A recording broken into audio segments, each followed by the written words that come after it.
तो वेलकम है दोस्तों, नमस्कार है आप सभी का। देखिए इस वीडियो में हम लोग बात करने वाले हैं बीएड का एग्ज़ाम सामने आ गया है, ठीक है। बीएड सेमेस्टर 1 का। तो चलिए आज हम लोग देखते हैं 2022 का पेपर जो कि सेमेस्टर 1 में पूछा गया था। सेमेस्टर 1 की टोटल आपके 4 पेपर होंगे। इसमें पहला पेपर है चाइल्डहुड एंड ग्रोइंग अप, ठीक है। चाइल्डहुड एंड ग्रोइंग अप, उसी का पेपर आज हम लोग करने वाले हैं। तो चलिए देखते हैं इस पेपर में किस टाइप के क्वेश्चन आते हैं। देखिए 2021 का क्वेश्चन मैंने अपलोड कर दिया है और बहुत सारे क्वेश्चन जो 2021 में पूछे गए थे वो 2022 में रिपीट किए गए थे, और 2022 में क्वेश्चन पूछे गए हैं और 21 में उसको फिर रिपीट करेगा 2023 के एग्जाम में, ठीक है। इसी तरह से हर साल रिपीटेड होते जाता है। एंड आप किसी भी यूनिवर्सिटी से ऑल ओवर इंडिया में सभी का जो क्वेश्चन है वह सेम है, बस आपका सब्जेक्ट यही होना चाहिए, चाइल्डहुड एंड ग्रोइंग अप, ठीक है। अब देखते हैं इसमें किस टाइप के क्वेश्चन आते हैं। तो पूरा का पूरा पेपर आपका जो है 3 सेक्शन में बांटा गया है, ग्रुप ए, ग्रुप बी और ग्रुप सी। ग्रुप ए आपका 20 मार्क्स का है, ग्रुप बी भी आपका 20 मार्क्स का है, एंड ग्रुप सी आपका जो है 40 मार्क्स का है, ठीक है। चलिए देखते हैं ग्रुप ए। इसमें 10 ऑब्जेक्टिव क्वेश्चन है, जिसमें पहला क्वेश्चन है कि निम्नलिखित में सही उत्तर का चयन करें। पहला क्वेश्चन है हेरिडिटी इज, यानी कि आनुवांशिकता है, क्या है? तो इसका राइट आंसर हो जाएगा ऑप्शन 2। यह जो है एक शारीरिक व मानसिक गुणों को एक पीढ़ी से दूसरी पीढ़ी तक पहुंचाने का काम करती है आनुवंशिकता, ठीक है। इंग्लिश में जो लोग पढ़ना चाहते हैं वो इंग्लिश में पढ़ेंगे। The passing on of physical and mental characteristics genetically from one generation to another, ठीक है। आगे देखते हैं क्वेश्चन नंबर बी। इसमें पूछा गया है कि डिप्रेशन क्या है। डिप्रेशन इज, जिसको हिंदी में कहते हैं अवसाद, क्या है। देखिए ये क्वेश्चन अगले साल भी पूछा गया था और इस साल भी रिपीट कर दिया था 2022 में, और 2023 में 24 में जो भी एग्जाम देने जा रहे हैं वो सभी नोट कर लें, इंपॉर्टेंट हो जाता है, ठीक है। तो अवसाद क्या है? यह दोस्तों एक प्रकार का मेंटल डिजीज होता है, बोल सकते हैं कि मानसिक विकृति होता है, मेंटल डिजॉर्डर होता है, ठीक है। आगे देखते हैं तीसरा क्वेश्चन। इसमें पूछा गया है कि स्विस वैज्ञानिक व मनोविज्ञान कौन थे। स्विस के जीव वैज्ञानिक व मनोविज्ञान कौन थे, ठीक है। जीव वैज्ञानिक भी थे और मनोवैज्ञानिक में थे, यानी कि बायोलॉजिस्ट भी थे एंड साइकोलॉजिस्ट भी थे स्विस के। तो कौन है वे? राइट आंसर हो जाएगा आपका जीन पियाजे। जीन पियाजे एक मतलब यार हैंडसम आदमी था देखने में भी, ठीक है, और बॉडी से और पढ़ाई लिखाई से तो हैंडसम था ही। आगे देखते हैं डी नंबर। इसमें पूछा गया है कि किसने कहा किशोर महसूस करते हैं प्रौढ़ को एक अवरोध की तरह जो उन्हें रोकते हैं स्वतंत्रता एवं लक्ष्य प्राप्ति से, ठीक है। तो इसका राइट आंसर क्या हो जाएगा? राइट आंसर हो जाएगा, ऐसा किसने कहा था? ऐसा कहा था दोस्तों ऑप्शन 2 आपका कॉल सैनिक ने, ठीक है। कॉल सैनिक ने कहा था कि किशोर जो होता है ना, किशोर अवस्था में जब भी कोई होता है तो लगता है कि बड़ा आदमी उसको रोक रहा है उसके लक्ष्य की प्राप्ति से, ठीक है। ये वो ऐसा वे फील करते हैं। आगे देखते हैं पाँचवा क्वेश्चन। तो इसमें पूछा गया है कि माता पिता की अभिवृत्ति बटा जाता है। माता पिता की अभिवृत्ति बांटा जाता है, ठीक है। तो कैसा बांटा जाता है? देखिए उनको निरंकुश, ठीक है, प्रजातांत्रिक और स्वीकृति देने वाला समझा जाता है, यानी कि इनमें से सभी, all of these, democratic, permissive, ठीक है, ऑटोक्रेटिक, सब कुछ समझा जाता है, यानी कि ऑल ऑफ दीज। आगे देखते हैं एफ नंबर क्वेश्चन। इसमें पूछा गया है कि गुणसूत्र सदैव किस में पाए जाते हैं। तो दोस्तों गुणसूत्र जो है कोशिकाओं के केंद्रक में पाए जाते हैं, लेकिन यहाँ के जो ऑप्शन है वो थोड़े से डिफरेंट है। पहला ऑप्शन है मानवीय उत्पादक कोषों में, ठीक है, यानी कि ह्यूमन रिप्रोडक्टिव सेल में, इसमें तो पाया ही जाता है। मांसपेशियों में, यार सॉरी, गुणसूत्र कहाँ पाए जाते हैं? जो आपके है सेल के न्यूक्लियस में पाया जाता है, लेकिन यहाँ पे कोई भी ऑप्शन मुझे सही नहीं लग रहा है, ठीक है। इसलिए मैं मारूंगा कोशिका के केंद्रक में पाया जाता है न्यूक्लियस, ठीक है। तो राइट आंसर हो जाना चाहिए ऑप्शन 4।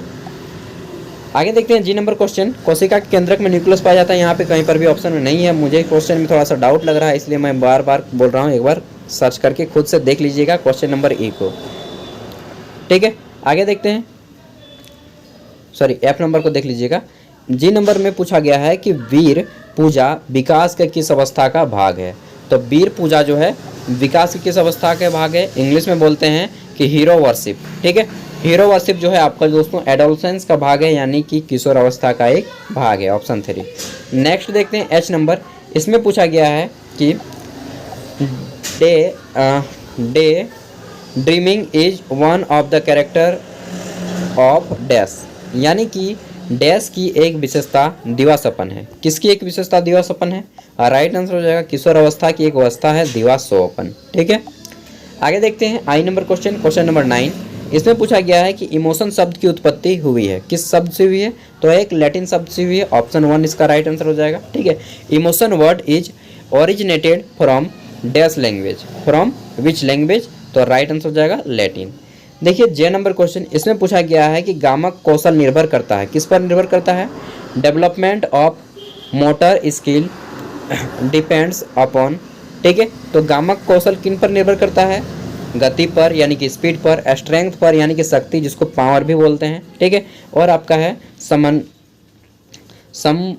समन्वय या समन्वय होना चाहिए। ठीक है, समन्वय पर, ये सभी पर, यहाँ पे ब नहीं होना चाहिए, समन्वय होना चाहिए। ठीक है, कोऑर्डिनेशन, तो इन सभी पे इफेक्ट करता है, यानी कि ऑल ऑफ दीज इसका राइट आंसर हो जाएगा 4 नंबर। अब आता है ग्रुप बी। ग्रुप बी में जो है आपको 5 मार्क्स वाले किन्हीं 4 प्रश्न का आंसर करना है। ठीक है, 5 मार्क्स वाले किन्हीं 4 का आंसर करना है। तो पहला क्वेश्चन इसमें पूछा गया है, क्या पूछा गया है कि पहला क्वेश्चन है बाल्य अवस्था मानव जीवन का एक अनोखा काल है, कैसे? Childhood is a unique period of human life, how? ठीक है, कैसे है वो आपको तर्क देना है। ठीक है, रीजन देने हैं कि इस कारण से बाल्यावस्था को जीवन का एक अनोखा काल कहा जाता है। ठीक है, आगे देखते हैं। तो तीसरा क्वेश्चन है इसमें, बालकों का शारीरिक विकास में माता पिता की क्या भूमिका होती है, ये चीज़ आपको बताना है। What is the role of parents in physical development of children? तो देखिए, फिजिकल डेवलपमेंट हो या मेंटल डेवलपमेंट हो, इसमें 90% जो चांस होती है ना, वह पेरेंट्स की ही होती है यार, आप माने या ना माने, मानना ही पड़ेगा, आप बीएड में पढ़ रहे हैं तो। आगे देखते हैं, अगला है 4th क्वेश्चन। इसमें पूछा गया है कि अभिवृद्धि एवं विकास में क्या अंतर है, उनके सिद्धांतों का विस्तृत वर्णन करें। इंग्लिश में है कि what is the difference between growth and development, explain its principle. तो यहाँ पे बता सकते हैं कि ग्रोथ जो होता है ना, वह संपूर्ण नहीं होता है, लेकिन जो डेवलपमेंट होता है वह संपूर्ण होता है, पूरे के पूरे कवर करता है। बाकी आप लोग अच्छे से एक्सप्लेन करना है। ठीक है, 5 नंबर है, इसमें पूछा गया है कि किशोरों के लिए निर्देशन एवं परामर्श की आवश्यकता क्यों? ठीक है, आवश्यकता को लिखें।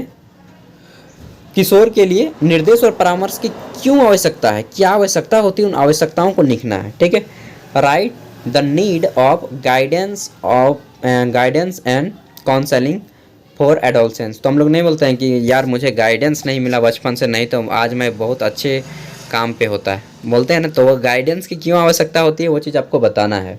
ठीक है, आगे देखते हैं। एक चीज़ बताऊं, जीवन में ना आप अगर सब कुछ अपने अनुभव से करना चाहते हैं ना, तो आपको बहुत ज़्यादा समय लग जाएगा। ठीक है, इसलिए दूसरे के जो अनुभव है उसका भी फ़ायदा उठाया कीजिए। ठीक है, और वही काम आपके जो है गाइडेंस का किया जाता है कि यार मैं उस पथ पे चला हूँ, मुझे मालूम है कि कहाँ पे क्या होगा, इसलिए तुम ऐसा मत करो, बोलते हैं ना, वही काम करता है परामर्श। बाकी अपने शब्दों में ज़्यादा आंसर दीजिएगा तो ज़्यादा बेटर होगा।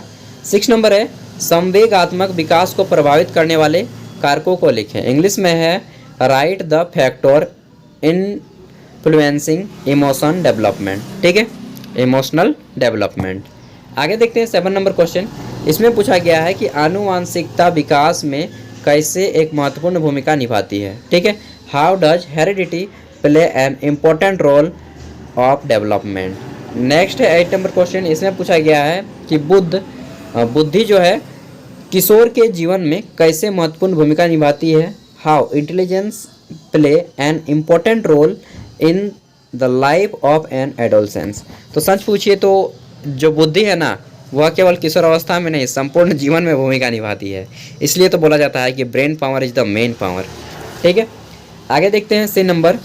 इसमें पूछा गया है 10 अंकों वाले किन्हीं 4 प्रश्नों का आंसर करना है। यहाँ पे मैं थोड़ा सा बता दूं कि 5 मार्क्स के क्वेश्चन का आंसर आप 125 से 150 शब्द, मतलब 150 से ज़्यादा नहीं लिखिएगा। ठीक है, 150 शब्द से ज़्यादा नहीं लिखने हैं। बाकी आपके जो 10 मार्क्स के हैं इसका आंसर आप लोग 300 से ज़्यादा नहीं कीजिएगा, 300 वर्ड मैक्सिमम, उससे ज़्यादा नहीं। ठीक है, तो पहला क्वेश्चन है इसमें कि पियाजे के संज्ञात्मक विकास के सिद्धांत की विवेचना कीजिए। इंग्लिश में है कि डिस्कस द पियाजे थ्योरी ऑफ कॉग्निटिव डेवलपमेंट। ठीक है, आगे देखते हैं नेक्स्ट क्वेश्चन। तो इसमें पूछा गया है कि नैतिक विकास को प्रभावित करने वाले कारकों की विवेचना करें। इंग्लिश में है कि discuss the factors influencing moral development. ठीक है, नेक्स्ट है अगला क्वेश्चन। इसमें पूछा गया है कि कोहलबर्ग के नैतिक विकास के सिद्धांत का वर्णन करें। इंग्लिश में है कि describe the Kohlberg's theory of moral development. ठीक है, आगे देखते हैं नेक्स्ट क्वेश्चन। इसमें पूछा गया है कि किशोरावस्था की समस्या का उल्लेख कीजिए। इन समस्याओं के समाधान में अध्यापक उनकी क्या सहायता कर सकता है, वो चीज़ भी आपको बताना है। इंग्लिश में है कि discuss the problem of adolescence, how can teachers help to solve their problem. दोस्तों ये क्वेश्चन जो है 2021 में भी पूछा गया था, इसलिए मैं बोलता हूँ कि प्रीवियस ईयर क्वेश्चन जो है आपके लिए बहुत इंपॉर्टेंट हो जाते हैं। ठीक है, हर साल 3 से 4 क्वेश्चन जो है आपके लॉन्ग आंसर टाइप में रिपीट किए जाते हैं, मिनिमम 3 से 4। ठीक है, मैक्सिमम 5 क्वेश्चन 6 क्वेश्चन तक रिपीट हो जाता है। ठीक है, और आपके ऑब्जेक्टिव में भी 3-4 क्वेश्चन रिपीट हो जाते हैं।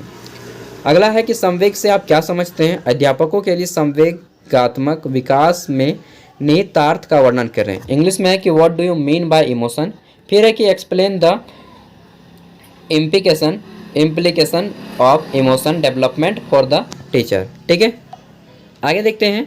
तो क्वेश्चन नंबर 14, इसमें पूछा गया है कि वंशानुक्रम क्या है।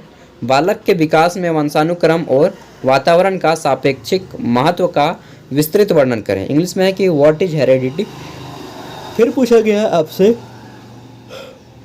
In the development of child discuss the relative importance of heredity and environment. ठीक है, नेक्स्ट क्वेश्चन देखते हैं 15 नंबर। तो इसमें पूछा गया है कि बाल अपराध क्या है। फिर पूछा गया है कि बाल अपराध को प्रभावित करने वाले कारकों की चर्चा करें। इंग्लिश में है कि व्हाट इज, यार थक गए हैं सच में, बहुत आज घर में काम किए हैं।